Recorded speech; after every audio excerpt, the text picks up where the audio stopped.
Hello, Mr. Allman here, and this is your Allmancast on organic molecules. A deep understanding of biology really needs to begin with understanding what it is that living things are made up of, not just on a cellular level, but on a molecular level. And the organic molecules are the major categories of the major components of which all of our cells and all of our cell parts are made up of. Organic molecules are really big and complex. They have amazing structures that are really hard to comprehend and require a lot of work to be able to understand and visualize. These things are put together, though, in a very systematic way, following the simple rules of physics and chemistry. And so understanding what it is that they're made up of and how it is that they're put together really goes a long way to inform your understanding of physiology, of evolution, and much more. There are four main categories of organic molecules. There are carbohydrates, lipids, proteins, and nucleic acids. I'm going to touch on the basic structure of each of these, but go into a little bit more depth on carbohydrates. Now, first in terms of structure, all organic molecules except for lipids exist as polymers. Now remember, a polymer is a large molecule made up of repeating subunits called monomers. So understanding the structure of an organic molecule when it's a polymer really begins with knowing what its monomer is and how those monomers combine together to make a bigger molecule.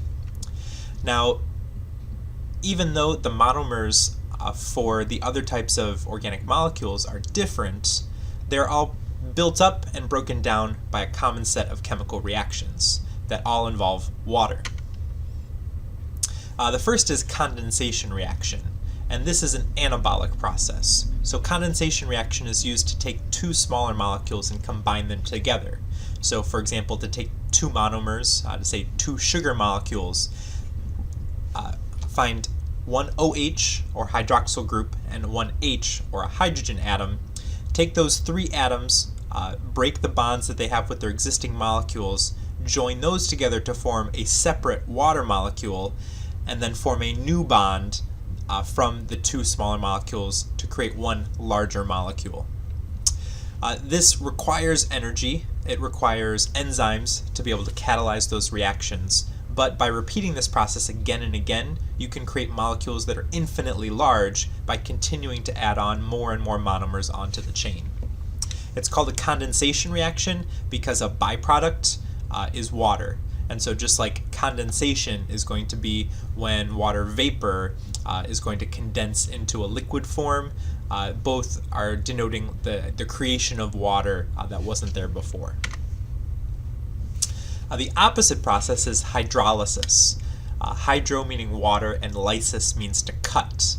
In this case, we're cutting a bond, usually a carbon-carbon bond, that is between, that is within the polymer that's going to cause those to break apart into two monomers. So in this case, we need the addition of a water molecule in the form of two hydrogens and one oxygen atom.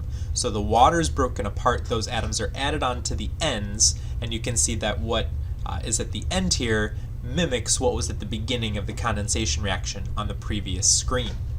This is a catabolic process.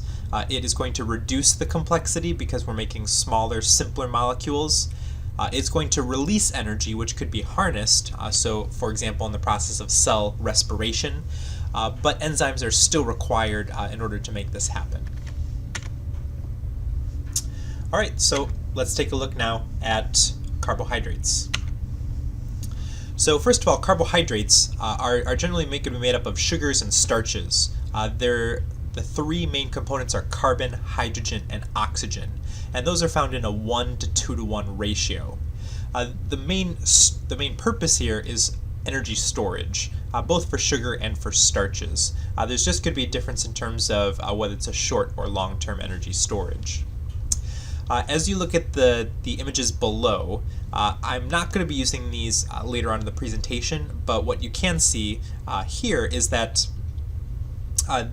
carbohydrates can exist as straight chains. So you can see that in each of these, for example, if we take a look down at glucose, glucose is made up of 6 carbons, and you can see these 6 carbons arranged all in a row with one oxygen attached to each one of those carbons. that is not the most common form in which they're going to take. They're going to generally take the common form of a ring structure. And the type of ring and the size of that ring and the shape of that ring is what determines what kind of sugar it is.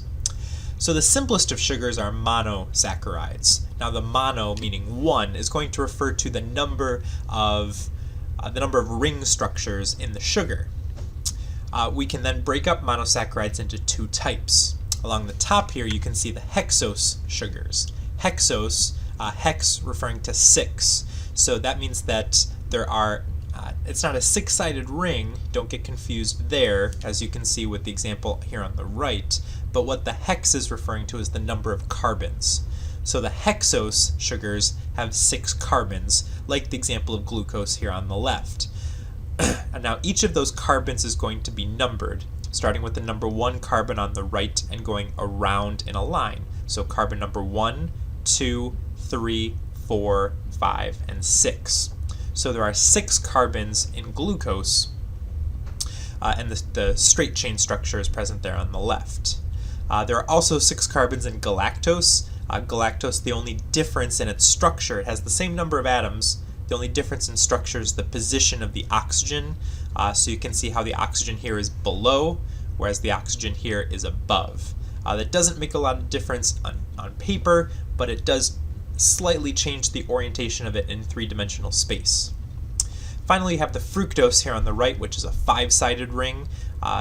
However, it does still have 6 carbons, because you can notice that this is carbon number 1, where the pointer is at is number 2, 3, 4, 5, and 6. So each of those vertices where the lines come together, there is a carbon there that's not shown in this particular image.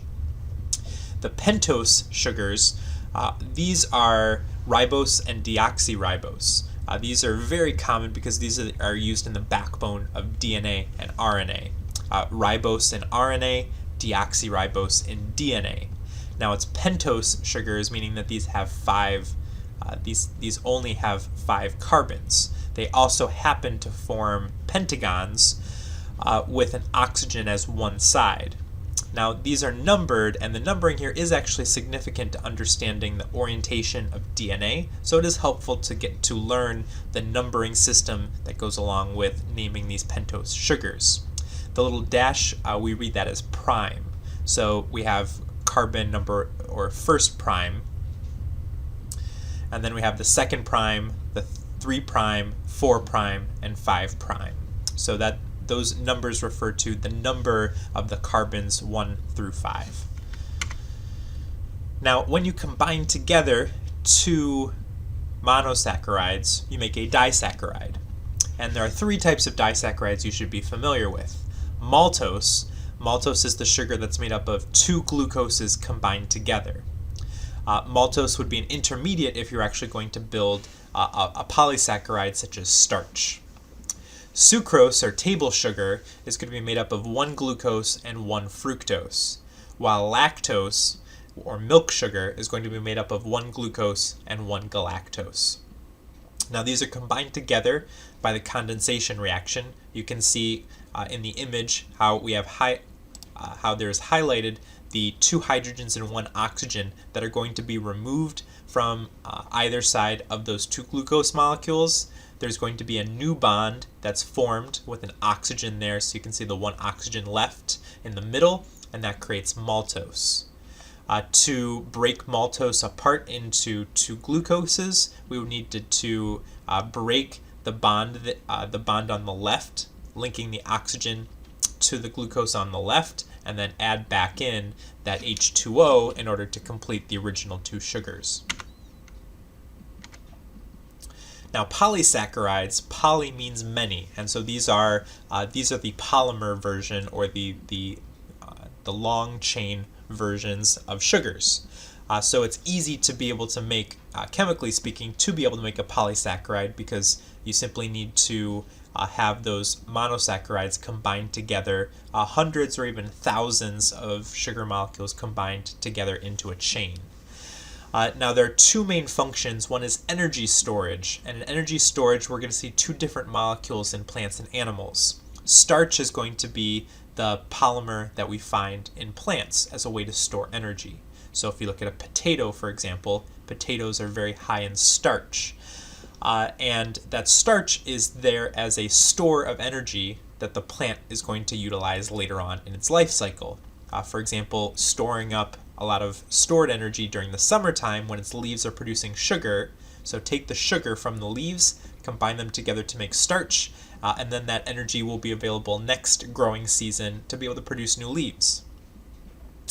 Now there are two different types of branched chains that exist: amylose, which is one type of starch which is more of a straight chain, and amylopectin, which is a branched chain. But both of these will combine together in the starches in plants in various quantities. However, both of those are present. So we say that starch, we notice that starch is going to have some branching in its polymer structure. Glycogen is very similar. Again, it's glucose molecules that are linked together to form a chain, but there are many, many, many branches in glycogen. So when you compare the amount of branches, you know that it's glycogen if there is more branching. Glycogen is present in animals, and it's going to be present in large amounts, particularly in our liver and in our muscle cells. And again, it's a way to be able to store energy. Not long-term energy, unlike fat, it's just going to be short-term energy source. The other thing that polysaccharides are used for are structural support, and the one example that's important to know is cellulose. So cellulose is also made up of a long chain of repeating glucose molecules. So all three of these examples are simply chains of glucose combined together. What sets cellulose apart from the other two is that it's a completely straight chain. So all of those molecules of glucose are all combined together in a row with no branching. Because there's no branching, then those can all line up very close to each other, and this creates a very strong structure. And so cell walls are packed full of these fibers of cellulose altogether.